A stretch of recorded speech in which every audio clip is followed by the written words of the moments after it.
Well, results for the state's new ILEARN test are now public and reveal just how much lower achievement rates are.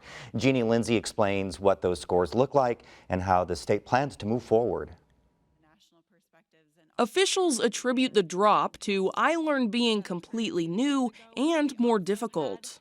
Director of Assessment Charity Flores says the drop was expected in part because ILEARN covers some content kids haven't been tested on before, like in computer science and algebra. We also are assessing content on ILEARN that had previously not been assessed fully. Fewer than half of all students in Indiana reached proficiency on either the English language arts or math part of the test. And just more than a third of Hoosier students reached proficiency on both. On the 2018 I-STEP, the test ILEARN replaced, about half of Hoosier kids passed both math and ELA. Governor Eric Holcomb and several other policymakers have said they want to hold schools harmless for the lower scores. State Superintendent of Public Instruction Jennifer McCormick has renewed calls for an overhaul of the state's school grading system.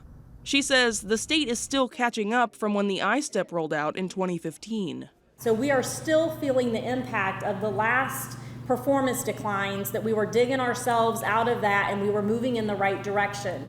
She's also quick to mention scores for Indiana students on national tests continue to rise. But State Board of Education member David Freitas says getting more kids college and career ready in the state is more complicated than just remediation help to boost test scores. It's the state of education in the state of Indiana. And if fewer than 50% of the students are not meeting basic proficiency and are not on track on that trend, it goes beyond resources, I think. The board will hold off on grading schools using the ILEARN scores until lawmakers can take action. Now it's in their hands to decide how they'll avoid penalizing schools this time and what comes next for school accountability moving forward. For Indiana Newsdesk, I'm Jeannie Lindsay.